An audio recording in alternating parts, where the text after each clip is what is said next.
Hi everyone, welcome to prepare करो 75 days hard challenge में आज हमारा डे नंबर 30 है।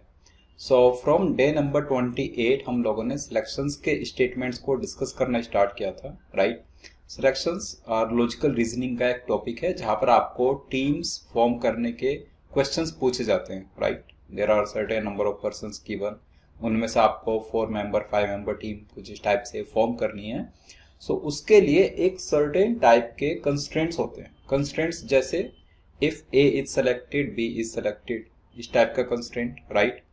जो पहला स्टेटमेंट है, फर्स्ट की स्टेटमेंट, वो क्या है? If A is selected B is selected, right.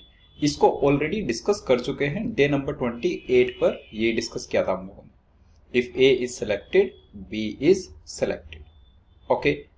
सो जब ऐसा कोई स्टेटमेंट होता है तो उसका कंक्लूजन क्या होता है? यहाँ पर अगर ए टीम में सिलेक्ट हुआ तो बी साथ में सिलेक्ट होगा, राइट। या फिर ए अगर टीम में सिलेक्ट नहीं हुआ तो हो सकता है बी अकेले सिलेक्ट हो जाए, या फिर हो सकता है बी भी सिलेक्ट ना हो तो नन वाला केस बन जाएगा। ये हम लोग डिस्कस कर चुके हैं, राइट। डे नंबर 28 को आप रेफर कर सकते हैं, कंप्लीट डिस्कशन वहां पर हो रखा है इस स्टेटमेंट का, राइट। फिर डे 29 पर जो स्टेटमेंट हमने डिस्कस किया वो था only if A is selected B is selected, right. तो इसका क्या मतलब था कि बी के सिलेक्शन के लिए ए का होना मैंडेटरी है, राइट।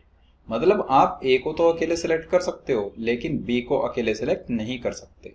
तो ए अकेले आ सकता है, या फिर ए एंड बी दोनों आ सकते हैं, या फिर नन वाला केस। This statement has been discussed on day number 29। आप रेफर कर सकते हैं कंप्लीट वीडियो, राइट। आज का जो डिस्कशन है, आज का डिस्कशन होगा 3 स्टेटमेंट्स को लेकर के। तीनों स्टेटमेंट एक ही वीडियो में मैं यहां पर कवर कर देता हूं सो दैट हमारा ज्यादा टाइम इसमें ना लगे। सो थर्ड स्टेटमेंट हमारा क्या है? Unless A is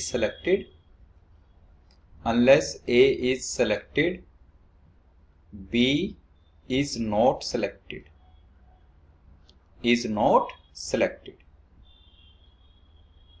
right.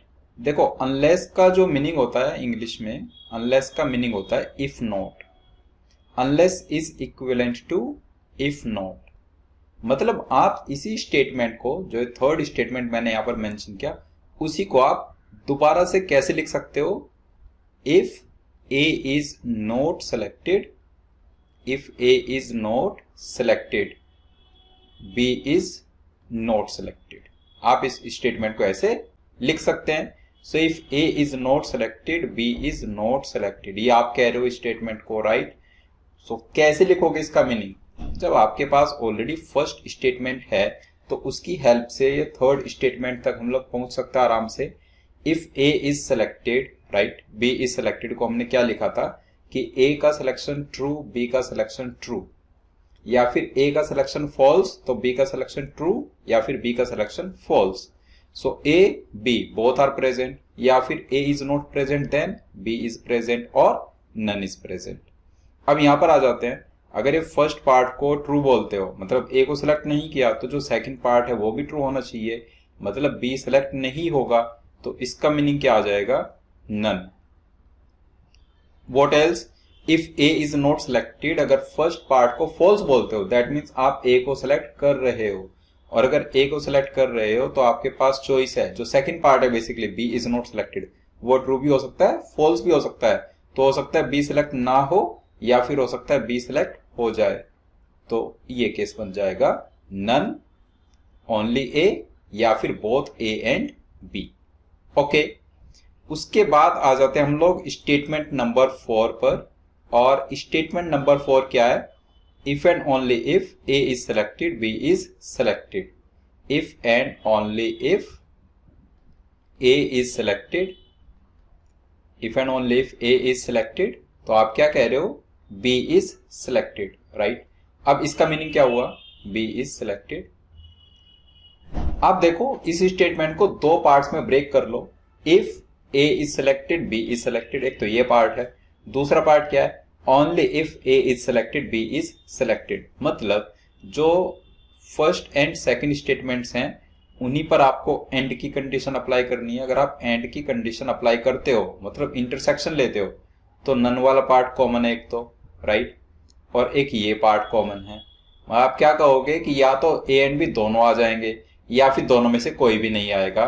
तो स्टेटमेंट 4 इज वेरी इजी। आप कह रहे हो या तो कोई भी नहीं आएगा इनमें से या फिर दोनों आ जाएंगे, A and B both are selected, right. सिर्फ यही दो पॉसिबिलिटीज है as per statement number 4।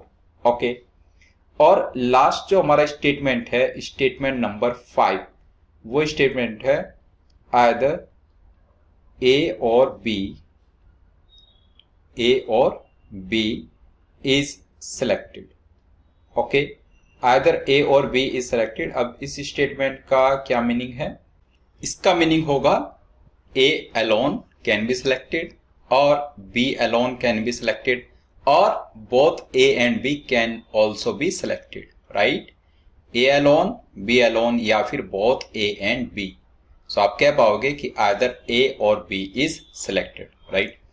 Either word missing भी है इन केस, सिर्फ इतना मेंशन कर दे कि ए और बी इज सिलेक्टेड, तो अभी आप क्या ट्रीट करेंगे इसको? A B A B. Okay, यही 3 केसेस। तो ये 5 की स्टेटमेंट्स हैं सिलेक्शंस के लिए।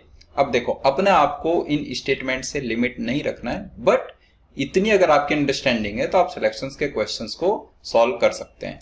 क्वेश्चन में डिफरेंट स्टेटमेंट्स हो सकते हैं और भी नए नए स्टेटमेंट्स, राइट, लेकिन ये 5 एक बेयर मिनिमा है। ये वाले स्टेटमेंट्स का मीनिंग आपको समझ आना चाहिए, कितनी पॉसिबिलिटीज बनती है किसके अकॉर्डिंग, तो वो बेसिक अंडरस्टैंडिंग रखोगे तो आप सिलेक्शंस के सेट में एक्सेल कर सकते हैं। Okay, so this is all about day number 30। Day 31 पर ये हम लोग एक सेट डिस्कस कर रहे होंगे, right. So let's catch up on day number 31। Bye bye.